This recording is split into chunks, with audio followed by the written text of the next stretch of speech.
नमस्कार, मैं उषा। बिहार न्यूज में आपका स्वागत है। आज है 4 अगस्त, दिन मंगलवार। खबरों की ओर बढ़ने से पहले एक नजर डालते हैं आज की सुर्खियों पर।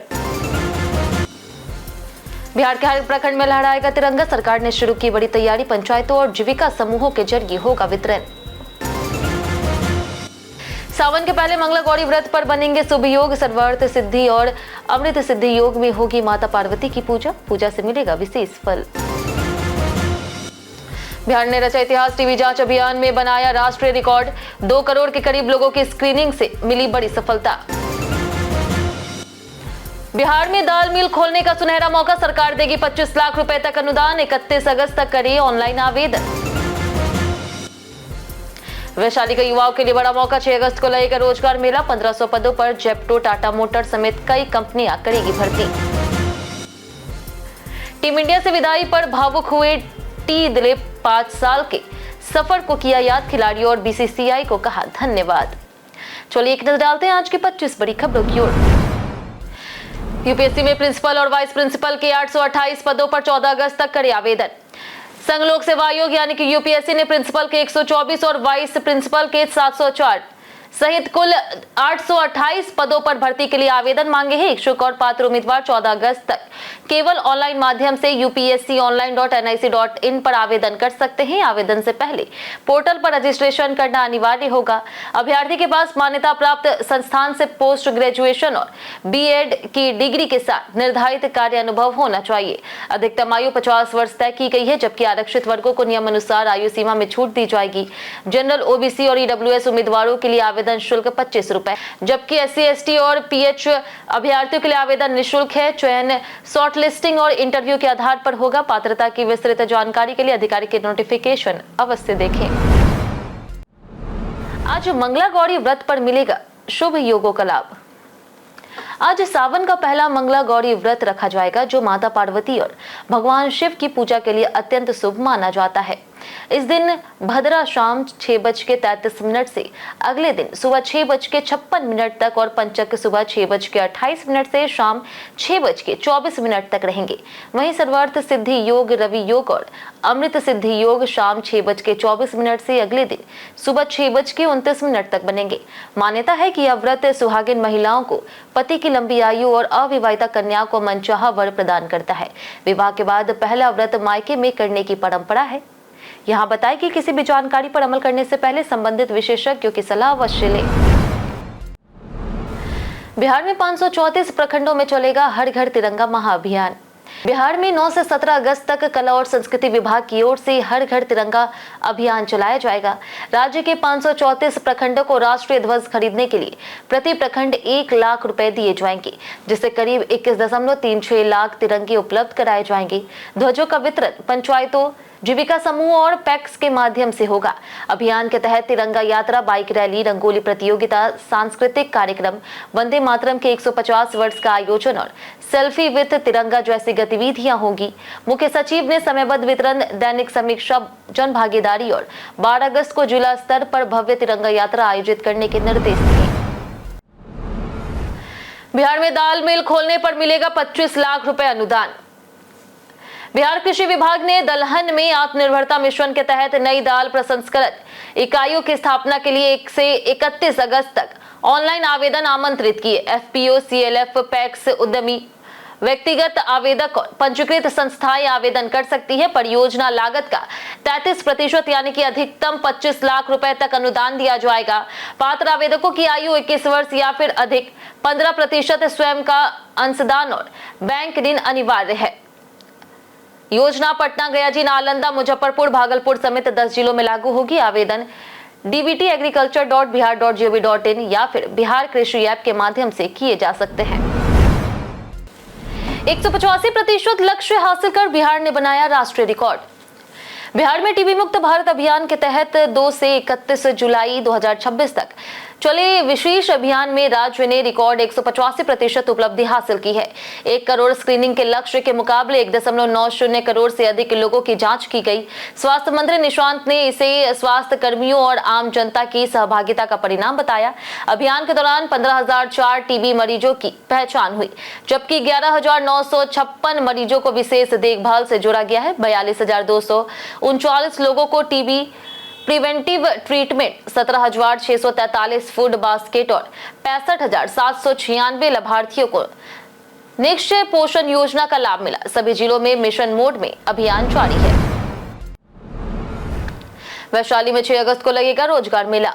वैशाली जिले के बेरोजगार युवाओं के लिए 6 अगस्त को हाजीपुर के अक्षयवट राय स्टेडियम में जिला स्तरीय रोजगार मेले का आयोजन किया जाएगा। यह मेला सुबह 10 बजे से शाम 4 बजे तक चलेगा, जिसका आयोजन जिला नियोजनालय हाजीपुर करेगा। मेले में 20 से 22 नामी कंपनियां शामिल होकर के 1500 पदों पर भर्ती करेगी।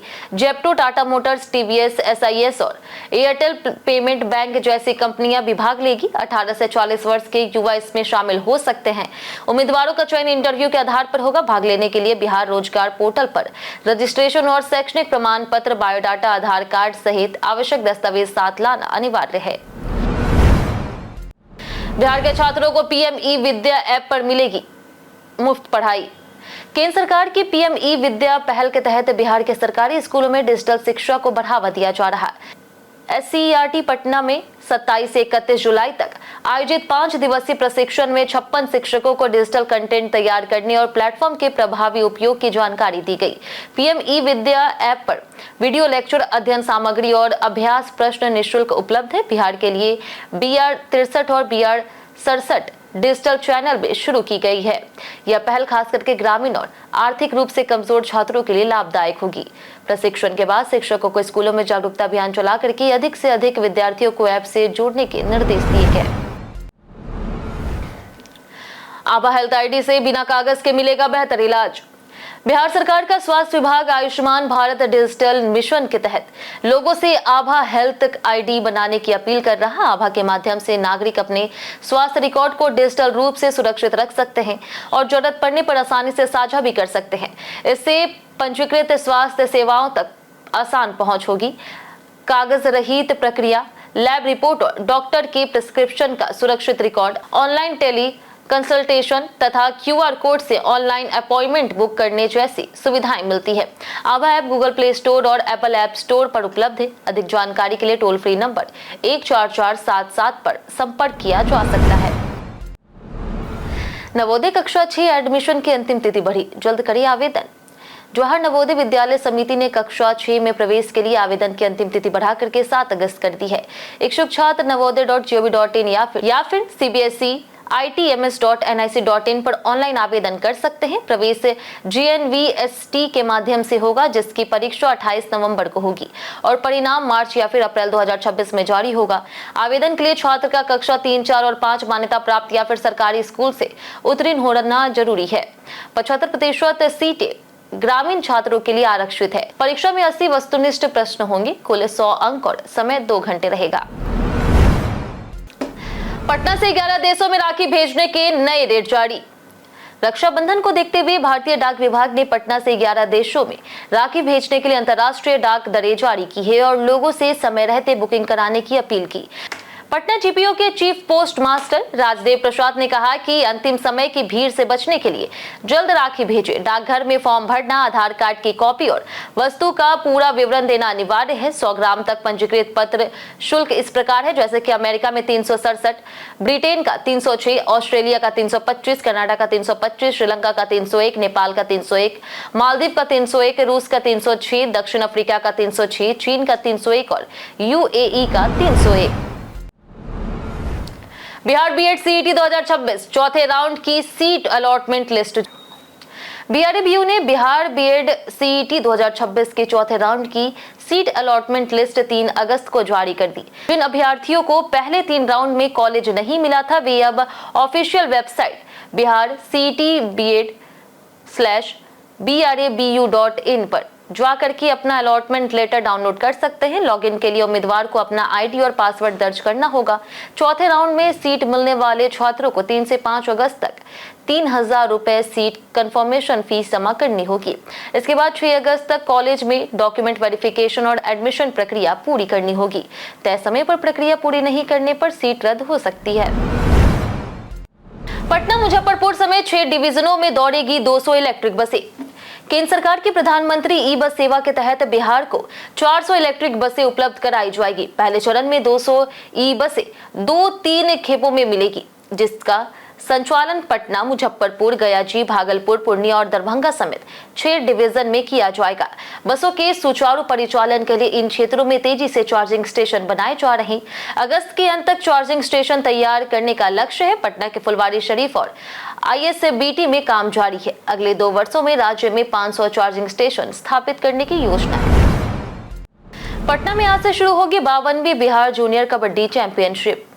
बिहार राज्य कबड्डी संघ के तत्वाधान में 52वीं बिहार राज्य जूनियर बालक कबड्डी चैंपियनशिप का आयोजन आज से 6 अगस्त 2026 तक पाटलिपुत्रा खेल परिसर पटना में होगा। प्रतियोगिता में राज्य के 8 जोनों की विजेता और उप विजेता कुल 16 टीमें हिस्सा लेगी, जिन्हें 4 पूल में बांटा गया है। खेल मंत्री श्रेयसी सिंह इसका उद्घाटन करेगी। प्रतियोगिता के सफल संचालन के लिए 30 टेक्निकी पदाधिकारियों की नियुक्ति की गई है। इस चैंपियनशिप के आधार पर बिहार टीम के संभावित खिलाड़ियों का चयन होगा, जिन्हें राजगीर में प्रशिक्षण दिया जाएगा। चयनित टीम नवंबर में पटना में होने वाली राष्ट्रीय चैंपियनशिप में भाग लेगी।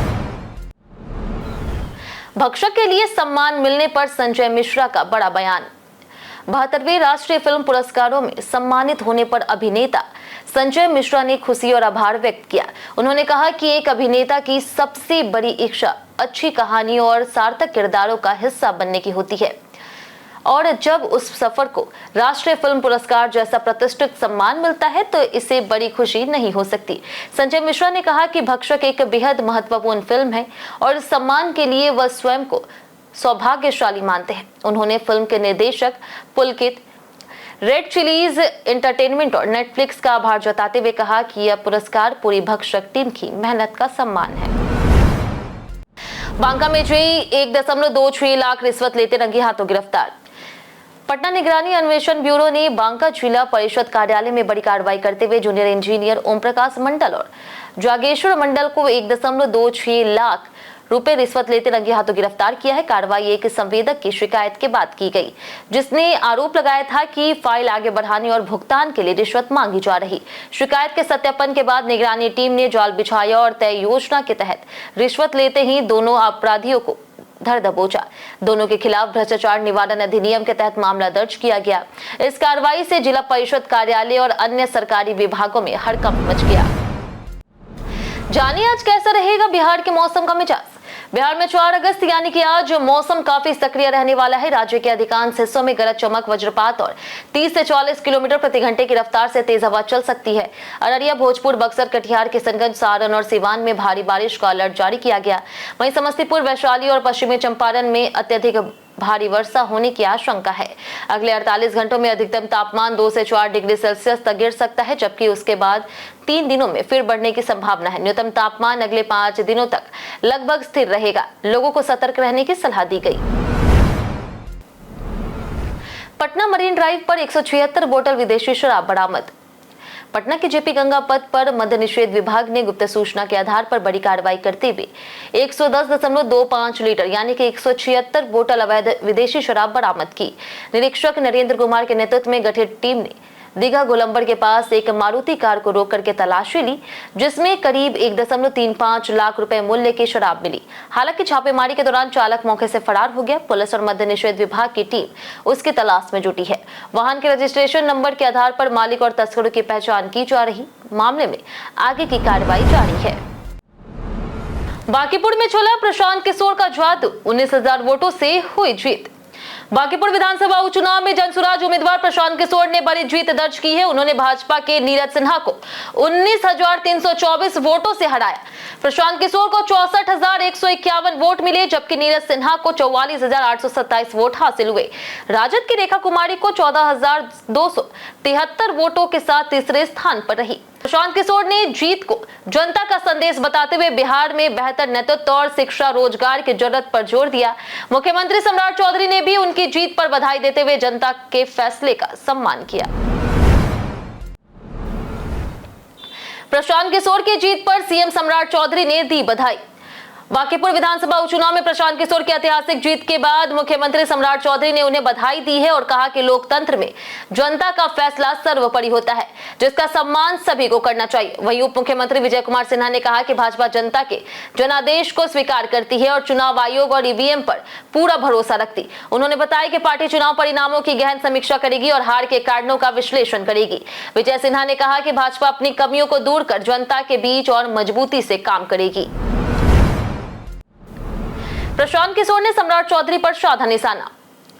बांकीपुर विधानसभा उपचुनाव की मतगणना के बीच जनसुराज के संस्थापक प्रशांत किशोर ने जीत के बाद बिहार सरकार पर तीखा हमला बोला। उन्होंने कहा कि यह सिर्फ उनकी बढ़त नहीं बल्कि बिहार सरकार और सम्राट चौधरी के कामकाज के खिलाफ जनता का संदेश है। प्रशांत किशोर ने कहा कि केवल अनाज बांटने से समस्याएं खत्म नहीं होगी, लोगों को रोजगार, बेहतर शिक्षा, स्वास्थ्य और विकास चाहिए। उन्होंने केंद्र सरकार पर भी निशाना साधते हुए कहा कि विकास का लाभ सभी राज्यों को समान रूप से मिलना चाहिए और जनता बदलाव के पक्ष में मतदान कर रही है। टीम इंडिया छोड़ते ही भावुक हुए फील्डिंग कोच टी दिलीप। भारतीय टीम के फील्डिंग कोच टी दिलीप का करीब 5 साल का कार्यकाल समाप्त हो गया है। उनकी जगह शुभादीप घोष को नया फील्डिंग कोच बनाया गया, जिनका पहला असाइनमेंट 15 अगस्त से शुरू होने वाली श्रीलंका टेस्ट सीरीज होगी। टीम से विदाई पर टी दिलीप ने भावुक पोस्ट साझा करते हुए खिलाड़ियों, बीसीसीआई, राहुल द्रविड़, गौतम गंभीर और भारतीय कप्तानों का आभार जताया। उन्होंने कहा कि बेस्ट फील्डर मेडल की याद हमेशा उनके दिल में रहेगी। उनके कार्यकाल में भारत ने 2024 और 2026 टी20 विश्व कप, 2025 चैंपियनशिप ट्रॉफी तथा 2 एशिया कप अपने नाम किया। कई कारणों से दर्ज है भारत के इतिहास में आज की तारीख। 1730 में मराठा साम्राज्य के प्रसिद्ध वीर सेनानायक सदाशिवराव भाऊ का जन्म हुआ। 1906 में स्वतंत्रता सेनानी और हिमाचल प्रदेश के प्रथम मुख्यमंत्री डॉक्टर यशवंत सिंह परमार का जन्म हुआ। 1924 में साहित्यकार इंदु प्रकाश पांडे और 1929 में महान गायक अभिनेता किशोर कुमार का जन्म हुआ। 1931 में भारतीय क्रिकेटर नरेन तम्हाने का जन्म हुआ। 1937 में प्रसिद्ध इतिहासकार और पुरातत्वविद काशी प्रसाद जायसवाल का निधन हुआ। 1981 में वंशपति शास्त्री और शिक्षाविद परशुराम मिश्रा का निधन हुआ। 2020 में रंगमंच के दिग्गज निर्देशक और नेशनल स्कूल ऑफ ड्रामा के पूर्व निदेशक इब्राहिम अलकाजी का निधन हुआ, जिन्होंने भारतीय थिएटर को नई पहचान दिलाई। दूध से कैंसर वाली वायरल खबर निकली फर्जी, पीआईबी ने किया खुलासा। पीआईबी फैक्ट चेक ने सोशल मीडिया पर वायरल उस दावे को पूरी तरह से फर्जी बताया है, जिसमें कहा जा रहा है कि विश्व स्वास्थ्य संगठन यानी कि WHO ने चेतावनी दी है कि दूध और डेयरी उत्पादों में मिलावट नहीं रुकी तो 2035 तक भारत की 87% आबादी कैंसर से प्रभावित हो जाएगी। पीआईबी के अनुसार WHO ने ऐसी कोई चेतावनी या फिर सलाह जारी नहीं की है। लोगों से अपील की गई है कि भ्रामक और डर फैलाने वाली पोस्ट पर भरोसा न करें तथा केवल सरकारी और आधिकारिक स्रोतों से जानकारी ले। संदिग्ध तस्वीर, वीडियो या फिर संदेश की शिकायत पीआईबी फैक्ट चेक के व्हाट्सएप नंबर 8799711259 या फिर ईमेल factcheck@pib.gov.in पर करें। पब्लिक चार्जिंग पोर्ट इस्तेमाल करने से पहले जान लें ये सच। सफर के दौरान रेलवे स्टेशन, एयरपोर्ट या फिर बस स्टैंड पर मौजूद पब्लिक यूएसबी चार्जिंग पोर्ट का इस्तेमाल करना जोखिम भरा हो सकता है।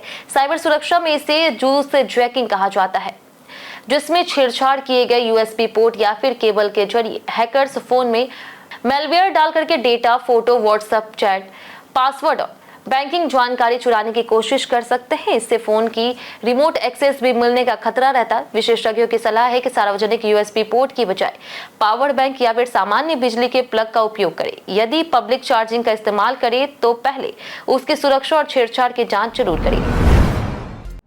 TRAI ने लॉन्च किया माई कॉल ऐप, अब यूजर से देंगे कॉल की रेटिंग। भारतीय दूरसंचार नियामक प्राधिकरण यानी कि TRAI ने माई कॉल ऐप का नया संस्करण लॉन्च किया है, जिससे यूजर्स अपने कॉलिंग अनुभव का फीडबैक सीधे टेलीकॉम कंपनियों तक पहुंचा सकेंगे। ऐप में किसी भी कॉल के बाद 1 से 5 स्टार तक रेटिंग देने की सुविधा मिलेगी। इसके अलावा यूजर्स कॉल ड्रॉप, आवाज टूटना, इको, ऑडियो में देरी और क्रॉस कनेक्शन जैसी समस्याओं की भी शिकायत दर्ज कर सकेंगे। TRAI के अनुसार यह फीडबैक संबंधित टेलीकॉम कंपनियों के साथ साझा किया जाएगा ताकि नेटवर्क की गुणवत्ता में सुधार हो सके और उपभोक्ताओं की शिकायतों का तेजी से समाधान भी किया जा सके। हम प्रतिदिन आपसे 7 ऐसे जरूरी सवाल उसके जवाब बताएंगे जो कि बीपीएससी, बिहार पुलिस दरोगा समेत एसएससी जैसे अन्य प्रतियोगी परीक्षाओं में काम आएंगे। सवाल इतिहास, बिहार स्पेशल, विज्ञान, करंट अफेयर्स और भूगोल से रहेंगे। पूछे गए 7 सवाल में आपने कितना सही जवाब दिया हमें कमेंट करके जरूर बताएं। तो हमारा पहला सवाल है कि महाभारत और पुराणों के अनुसार अंग राज्य का राजा किसे माना जाता है? ऑप्शन ए राजकुमार अंग, ऑप्शन बी है पुंद्र, ऑप्शन सी है वंगा, ऑप्शन डी है कलिंग।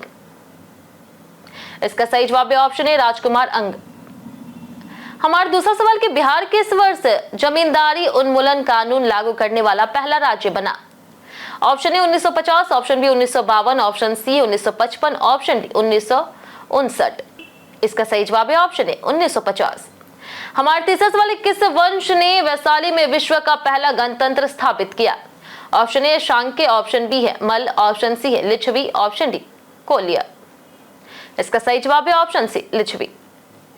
हमारा चौथा सवाल कि बिहार में कृषि आधारित उद्योगों में से कौन सा खाद्य उद्योग सबसे अधिक प्रभावशाली है? ऑप्शन ए मसाला उद्योग, ऑप्शन बी है दलहन उद्योग, ऑप्शन सी है गन्ना उद्योग, ऑप्शन डी अनाज आधारित उद्योग। इसका सही जवाब है ऑप्शन डी अनाज आधारित उद्योग। हमारा पांचवा सवाल है किस अधिनियम द्वारा हिंदी को बिहार की आधिकारिक भाषा बनाया गया था? ऑप्शन ए है बिहार राजभाषा अधिनियम 1950, ऑप्शन बी है बिहार राजभाषा अधिनियम 1952, ऑप्शन सी है बिहार राज्य क्षेत्रीय भाषा अधिनियम 1960, ऑप्शन डी बिहार राजभाषा अधिनियम 1958। इसका सही जवाब है ऑप्शन ए बिहार राजभाषा अधिनियम 1950। बिहार का पहला अंग्रेजी अखबार कौन सा था? ऑप्शन ए है the Bihar herald, option B है the Bihar times, option C है the Bihar, option D Bihar express. इसका सही जवाब है option A the Bihar herald. हमारा आखिरी सवाल है कि बिहार में महिलाओं को साक्षर बनाने के लिए कौन सी योजना शुरू की गई? और हमारा सातवां सवाल है कि बिहार में महिलाओं को साक्षर बनाने के लिए कौन सी योजना शुरू की गई? ऑप्शन ए मुख्यमंत्री अक्षर आंचल योजना, ऑप्शन बी है अक्षर बढ़े आगे पढ़े योजना, ऑप्शन सी है बिहार आंगनबाड़ी लाभार्थी योजना, ऑप्शन डी कुशल युवा कार्यक्रम। इसका सही जवाब है ऑप्शन है मुख्यमंत्री अक्षर आंचल योजना।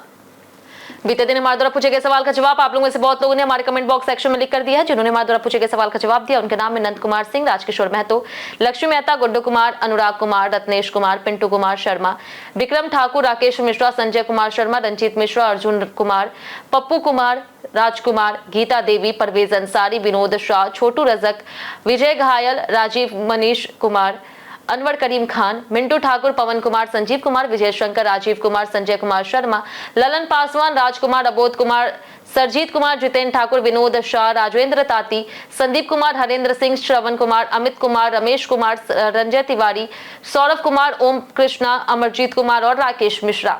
इसी के साथ बढ़ते आज के सवाल की। आज का सवाल है बांकीपुर उपचुनाव में प्रशांत किशोर की जीत का मुख्य कारण क्या रहा? आप अपना जवाब हमें हमारे कमेंट सेक्शन में लिखकर जरूर बताएं। आज के लिए इतना ही। बिहार की तमाम खबरों के साथ बने रहने के लिए देखते रहे बिहारी न्यूज और साथ ही यूट्यूब चैनल पर देखें, चैनल को सब्सक्राइब कर दें और अगर आप फेसबुक पेज पर देख रहे हैं तो लाइक और फॉलो जरूर करें।